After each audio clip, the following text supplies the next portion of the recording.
Peau d'âne et le prince charmant.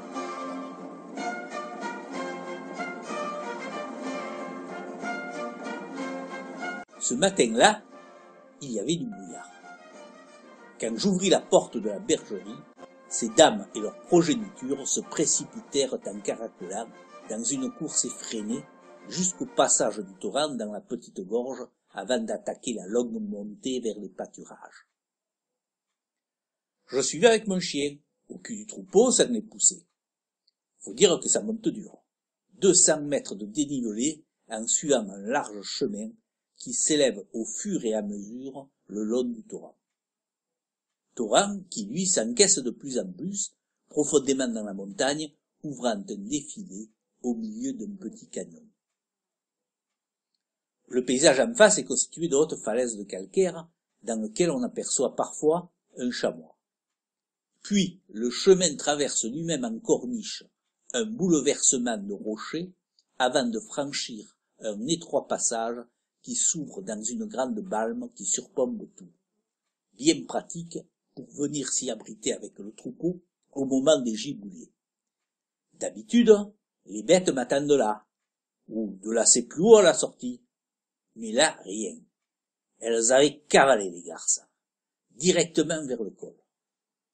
À la sortie du passage de la balme, que j'appelais la porte du temps, tant le lieu était étrange, il faisait beau. J'étais passé par-dessus le brouillard. J'aperçus la queue de mon troupeau à environ 300 mètres. C'est pas bien grave, me dis-je. Elles s'arrêteront manger au premier plateau après le col.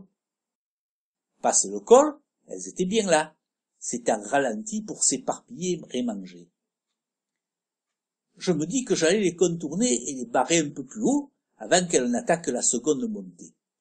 200 mètres de dénivelé qui débouchaient sur un second plateau où s'échelonnait une série de plateaux herbeux.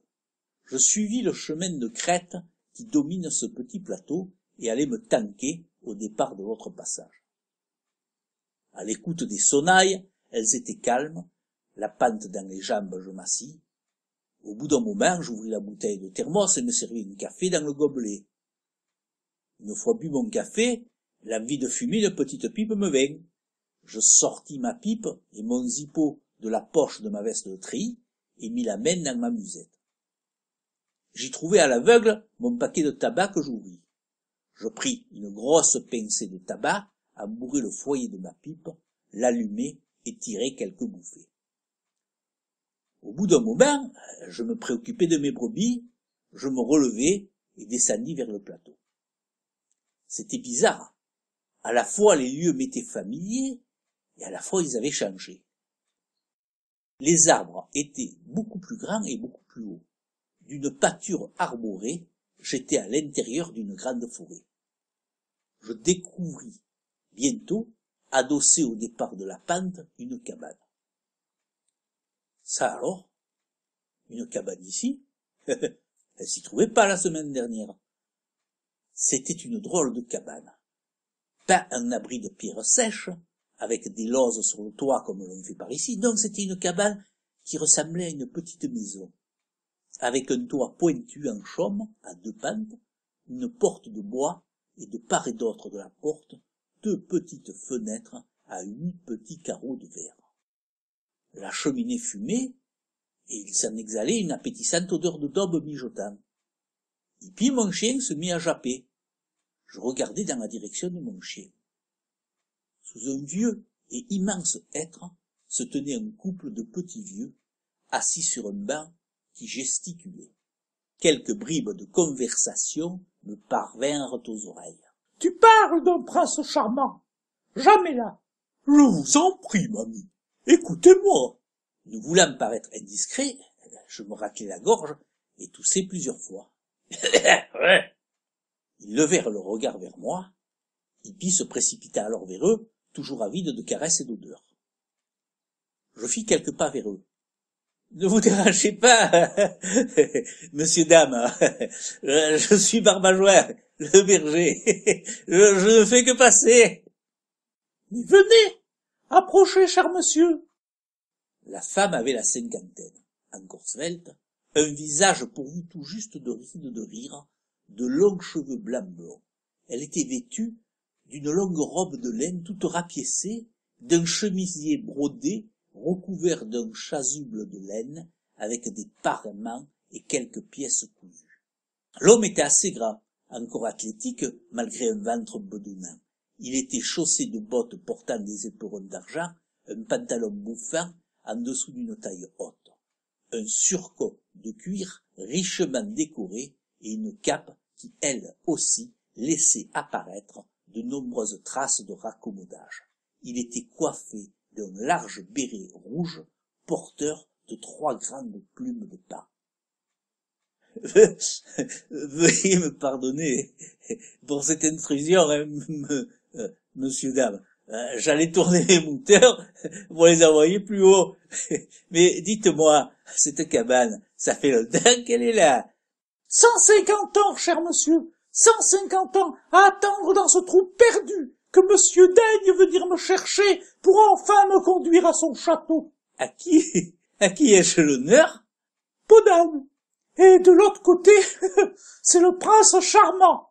Enfin, charmant, c'est de trop. Parce que je vais vous dire, monsieur, je ne l'ai pas souvent vu. Toujours en vadrouille, monsieur. Mais enfin, mamie, vous saviez bien qu'avant de m'épouser, que j'étais prince et chevalier au service de mon roi. J'aurais bien fait de me casser une jambe le jour où je t'ai épousé. Parce que je vais vous raconter, monsieur. Ça ne faisait pas 2 mois que nous étions mariés. Et monsieur est parti en mission. Il s'agissait de soigner la Blanche-Neige, qui s'était piquée avec une quenouille, alors que les 7 nains étaient en tournée avec Holiday on Ice. 6 mois que ça lui a pris à monsieur pour un peu de mercurochrome et un pansement. Il y avait eu des complications. Complications? Oh, tu parles là, il reste 1 mois à la maison, le temps de me faire un gosse, et il repart, que soi-disant, il fallait qu'il ramène une chaussure à la Cendrillon. Ah, je sais, ce n'est pas la porte à côté, mais 1 an, ça fait long. Mais attendez, ce n'est pas fini. Monsieur est parti aux croisades avec son pote Godefroy. Cette fois-ci, il s'agissait de délivrer une certaine Scheherazade des griffes du calife de Bagdad. 8 ans que ça lui a pris à monsieur pour revenir des croisades. Mais j'étais sous les murs de Jérusalem. Plusieurs chevaliers pourraient en témoigner. Tu penses? Jérusalem, ce devait être le nom d'un lupanard de Bagdad, oui, quand il est revenu. Ses vêtements empestaient le patchouli oriental.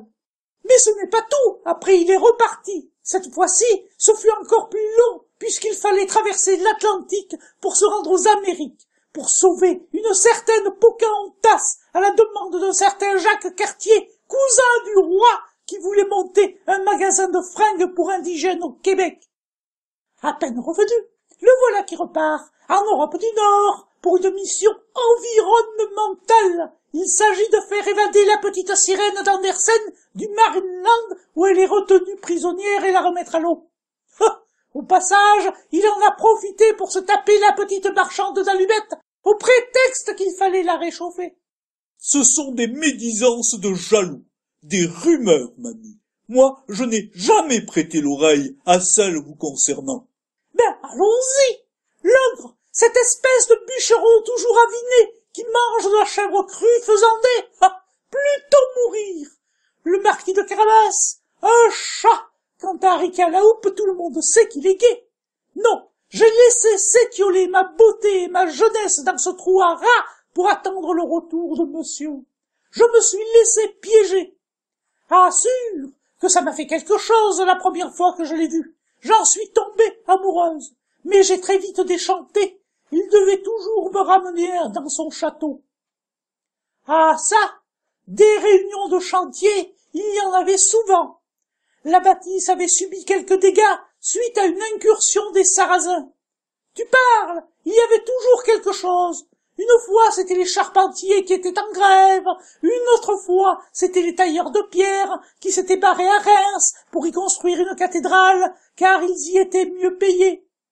Enfin, c'étaient les maçons portugais qui s'en étaient partis suivre un cousin à eux, un certain Vasco de Gama, pour un gros chantier au Brésil.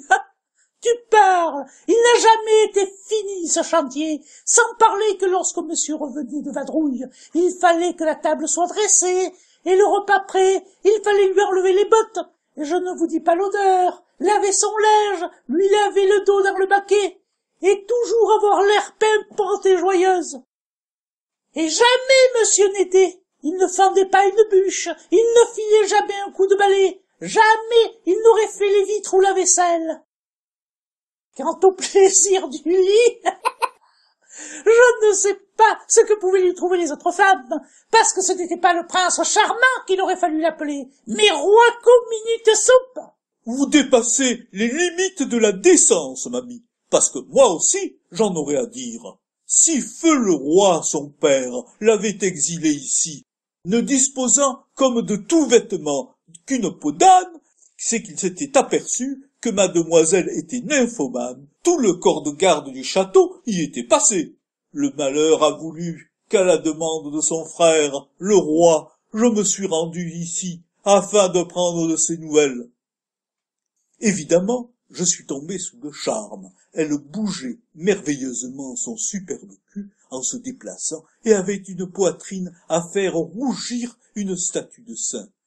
Bien sûr que ce fut physique au début, parce que sinon, niveau complicité culturelle, nada, rien, à part mode chiffon, coiffure et ragot people de la cour. On peut parler de culture, à part les chevaux et l'almanach Vermont, ça ne volait pas haut chez monsieur. À ce moment-là, un grand lapin blanc, vêtu d'un pantalon et tenant un réveil à la main, passa en disant « Je suis en retard! Je suis en retard !» Il était suivi d'une jeune femme aux cheveux blonds qui disait « Attendez-moi! Attendez-moi !» Le prince charmant s'agenouilla au pied du pot d'âne. « Pardonnez-moi! Pardonnez-moi, mamie, mais sachez que malgré les vicissitudes de la vie, vous fûtes mon seul et unique amour. Cessons à nos âges de nous faire la guerre, je vous amène dès aujourd'hui dans mon château. On y a installé l'eau courante, chaude et froide, et l'électricité. » Tout à coup, une sonnerie de téléphone portable retentit. Le prince charmant se releva, sortit d'une poche de son pourpoint un téléphone et s'empressa de répondre. « Allô ? » ?»« Oui, majesté. »« Bien sûr, majesté. Je m'en cours illico. Il en sera fait selon vos désirs, majesté. » Puis, il siffla dans ses doigts et appela. « Jolly Jumper !» Un magnifique destrier scellé apparut. Il l'enfourcha lestement et attrapa la brida. « Il vous faudra patienter encore quelques jours, mamie. Je suis obligé de m'absenter à nouveau. Le roi m'a demandé de voler au secours d'une certaine Alice, à laquelle la reine de pique veut faire couper le cou. » Et il partit au galop. Peau d'âne se mit à crier. « Bon débarras, c'est ça! Casse-toi, connard !» Puis elle me regarda, me sourit et me dit « Un bon conseil, monsieur Barbachose. Ne croyez jamais à ce que l'on vous raconte dans les contes, et notamment la fin. Et ils vécurent heureux et eurent beaucoup d'enfants. Maintenant, j'ai affaire, je dois vous laisser. Ma copine, le petit chaperon rouge, m'a inscrite sur Mythique, il faut que je voie ce que ça donne. » Elle rentra dans la maison et en referma la porte. À ce moment-là, je me mis à rire bêtement.